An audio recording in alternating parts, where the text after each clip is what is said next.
English teachers, I am ready for you to ask your students one of the most important questions that they'll ever be asked in an English class. How does sharing my story help me find my true voice? I am so excited that you are even just looking at this as an idea. Maybe you're not sure where it goes yet in your curriculum. Maybe you're not sure which grade level it fits with yet, but I know that we have something in common, and that is that we care deeply about some of the most fundamental things in the reasons that we became English teachers. Is to help our students find themselves as lifelong learners, lifelong readers, and of course, lifelong writers in whatever capacity that might be, and helping students identify the ways in which story and telling stories and sharing their stories, how that helps them develop their true voice, their identities, their personalities, the who they will be for the rest of their lives. This is way more than just another English unit. This is about developing our humans into bigger humans. It's about growing their hearts and giving them chances to tap into who they are at their core, and giving students permission to share stories that might on the surface feel insufficient, unimportant, uninteresting, and encourage them to share them in the vein of finding their voice. We've spent a long time since the dawn of time, if I may, asking students to write us essays, to do analysis, to do argument. And yes, we need to teach students how to do that. But we also need to give students the chance to find their voices in authentic types of ways.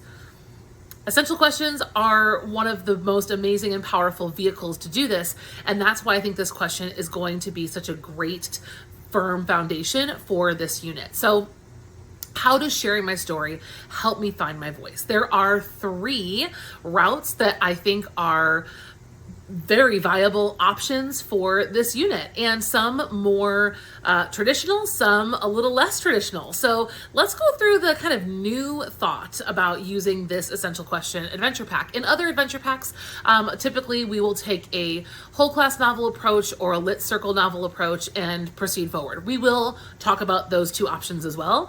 But with this question, I wanted to design a pack that gave you the chance to ditch books altogether. I know, not in a way that's like horrifying or terrible, but in a way that makes space for writing, true writing and revision.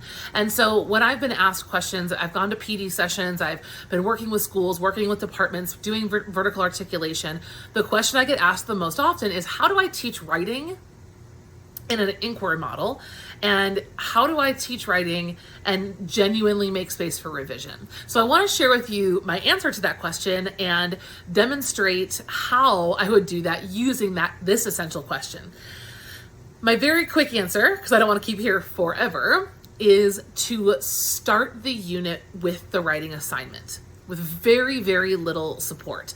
Typically, I will begin an inquiry writing unit with 1 or 2 days on the gateway. I've given you a calendar that goes through this so you can actually see the breakdown of how I would do this. Get them excited and thinking about the EQ and kind of oriented to what's coming next. And then right away, I give them the summative, right? Write a memoir or something even more pared down or more specific, whatever that might be. It might be a third of the actual final product, but they don't need to know that. They are given their writing assignment. And in this case, right, when we're talking about voice and sharing our stories, to me, I think that this is perfectly suited for memoirs, college essays, other types of personal narrative types of writing. It's also brilliant for creative writing and fiction. I think even if we're writing fiction, we're sharing our experiences, right, through fiction as well. So whatever your writing assignment might look like, you can use the one that I've written in the unit. You can use one that you have, that you have always wanted to find a home for, whatever that might be, but give it to them right away. Then what I do in this unit is create opportunities for mentor texts to aid the revision. So the really simple way of thinking about it is we draft, then I give feedback, right? So the feedback, again, this is different depending on the type of schedule you have, where students are, but I try to give quick rapid feedback by circling rubric components only. That's as fast as I can for a whole class. And then a lot of times what I'll try to do is divide by the alphabet and kind of do feedback in chunks or feedback over time for different groups of students, depending on what their needs are during the course of the project. You can do feedback based on single rows of the rubric. Whatever that plan is, I know it's going to vary teacher to teacher, but the goal would be to, after they've written it, they've gotten their initial feedback, now we're going to move through the unit using our supplements as our mentors. So we've written this, let's just call it memoir. We're going to go with what I've written for your suggested summative. Students are writing a memoir. They're going to write a little ditty about their memory, something from their lives that impacted them and transformed them.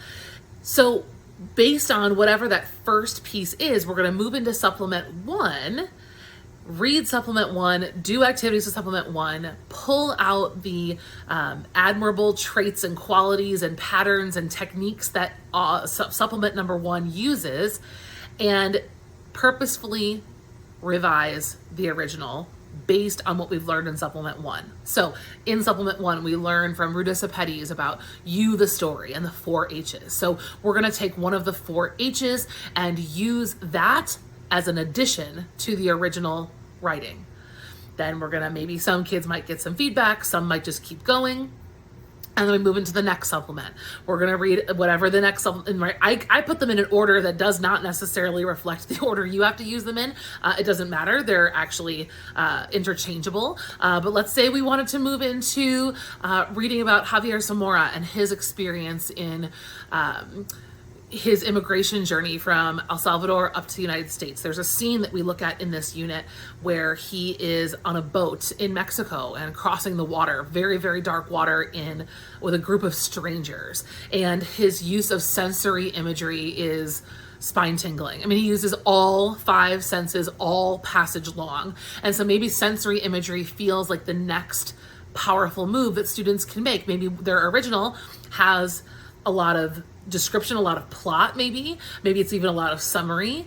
And now we've added one of the 4 H's. Now we're going to add some sensory imagery. We're going to revise for sensory imagery. Then we're going to revise, right, for each supplemental until we get to the end of the unit. So you've given your students this chance to revise their work multiple times. They're not revising it for grammar. Hold your horses. Only because it sends the horses running in the other direction. We need to undo the myth that revision is just fixing periods and commas. Students don't understand that revision is more about ideas and less about editing. Editing can certainly be part of this unit if that's important. I would still tack it onto them. I didn't tackle that right now because I was, really focused on the mentor text. But we can look at the sentence level and constructions too. It would make perfect sense to have that here in this unit. But the goal would be to use those mentors to improve their own writing until we get to the end and we do some final revisions, right? And students can submit that work.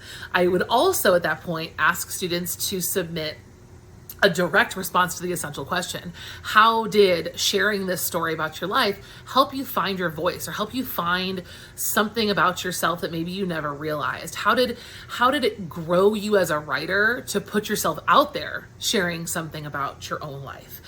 So whether that's in a Socratic seminar, in a half sheet of paper reflection, whatever that might be, that gives students the chance to actually write and revise and revise and revise, edit, and then publish. That is an ideal way of using this particular unit. Otherwise, we can also use this unit with wonderful memoirs and examples of text, even fiction, where the main characters are doing, I think about Elizabeth Acevedo's The Poet X is a perfect example. Characters who are looking for ways to find their voices. I'm reading The Firekeeper's Daughter. I feel like that's another one that does, the main character goes through this transformation of trying to find her voice.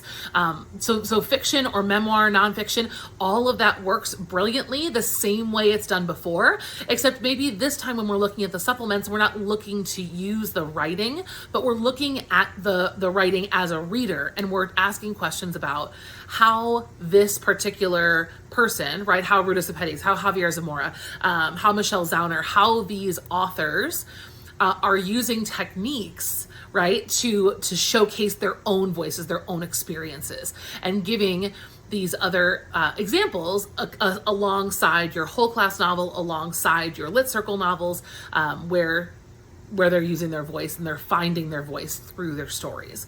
So whether you're using a whole class novel as one option or a list of texts that students are choosing from for lit circles, this also works beautifully. And if you wanted to have students also writing memoir alongside, I would say if that's something that you really want to do, something's got to give. So if you want students to be writing memoir and also reading longer, larger texts, I would limit that writing piece to something succinct. Maybe it's just a paragraph long, or maybe you save the memoir, save the book, right? The novel, save the stack of choices for another unit, and then let the writing shine. I really don't know that I do know. I should say I do know. When we try to do more, we a lot of times get less from our students. So pick your lane, try it out. There's no harm in piloting one way of doing this unit